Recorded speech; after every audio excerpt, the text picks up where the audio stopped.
Hey up guys! So continuing the Cannes Film Festival coverage, today's movie I'm going to be talking about on the channel is the 27th film from powerhouse animation studio Pixar. It is of course Elemental, which was the closing film of this year's Cannes Film Festival, which is why the review's coming from my bedroom and not my flat in Cannes. I was really looking forward to this film and I had watched a lot of stuffy, pretentious, artsy-fartsy movies over the past 11 days, so I was really looking forward to watching a sweet, nourishing, feel-good Pixar movie, and it was such a lovely note to finish the festival on. The only time Pixar roll out their films at Cannes is when they're feeling confident about their reception.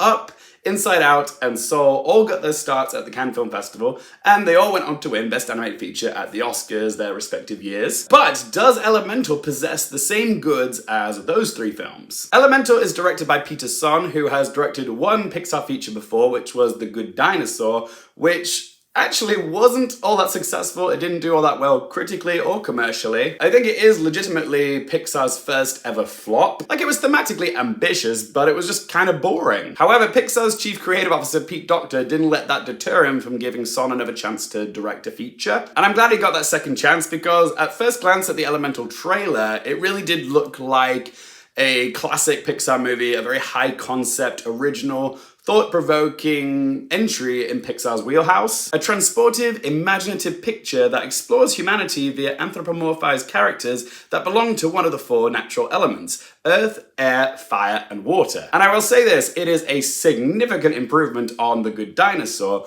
but I didn't leave Elemental thinking it's reached true Pixar greatness. But there are sparks of greatness peppered throughout. I think the main reason it falls slightly short is due to the familiarity of its central plot. I mean, sure, taking elements and giving them feelings is something we haven't really seen done before. That's original. But the core plot is a tale as old as time. It's about two total opposites coming together, and that's it. And what's more opposite than fire and water? Ember Lumen, who's voiced by Leah Lewis, is a fire element, and she is the daughter of Bernie and Cinder Lumen, who are voiced by Ronnie Del Carmen and Sheila Ommi. They moved to Element City before Ember was born in search of prosperity. It's very much them trying to get like a slice of the American dream, with them coming to Element City on a boat. It's very Ellis Island, which is why Elemental is sure to resonate deeply with immigrants or those that are second or third generation children of immigrants. But yeah, Bernie and Cinder moved to Elemental City to start a life for themselves and have a family. Bernie runs a shop in the fire district, and Ember is being groomed to one day take over her father's shop, which he built from the ground up. From birth, Ember has been raised to believe that inheriting the shop was always going to be her path. But all that changes when a city inspector water element named Wade Ripple, played by Mamoudou Athie, comes crashing through the shop's pipes. He reports a multitude of citations, which puts the risk of closing her dad's shop permanently, but a lifeline is offered to Ember. If she and Wade can find a leak in Element City, then all will be forgiven by the town planner, and her father's business will be saved. So yes, she and Wade have to work together, but as we learn right from the start, elements don't mix. But what happens when you mix fire and water? You get steam, and naturally there is some chemistry between Wade and Ember. Pixar typically prefers portraying friendships over romantic relationships. I mean, sure, we've had some iconic Pixar romances like Wall-E and Eve, Carl and Ellie, and Mr. Incredible and Elastigirl, but this is probably the closest thing we've got to a genuine Pixar boy meets girl rom-com. She's the passionate hothead with a temper, and he's the overly emotional empath. They have a rocky start, but like any good relationship, they bring balance to one another because they possess the qualities that the other one lacks. Notoriously, fire and water have long been two of the most difficult things to do convincingly digitally.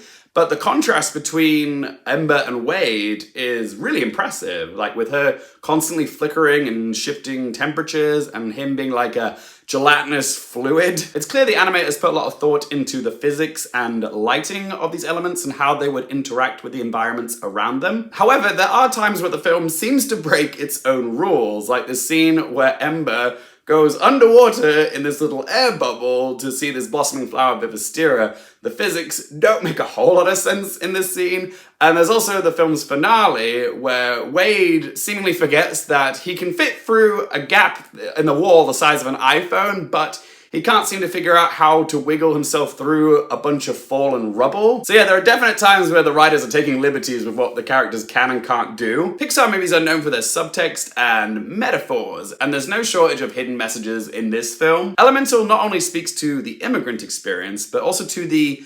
universal pressure that kids can feel from their parents. Whether it's the pressure to partner up with someone from your own race or background, or go into a pre-approved occupation. And those are the things that Ember is wrestling with. Since Ember was a kid, she's had her whole future pretty much mapped out for her, but she's never stopped to really ask what it is that she wants, and neither has her father, really. It's only when she meets Wade and his go-with-the-flow family where she starts to question what's beyond her immediate surroundings. It is so true that only when we leave the safety and familiarity of the nest and expose ourselves to different people and different cultures who've had different experiences to our own, that we really learn about what else life has to offer us. But where Elemental really shines, though, is in showing both vantage points of the father and daughter dynamic of Ember and her dad. There are several flashbacks which show us Bernie and Cinder's youth and the struggles that they endured in order to make a better life for themselves. The opening scene even sees a Element City customs officer flippantly change their authentic fire names on the documentation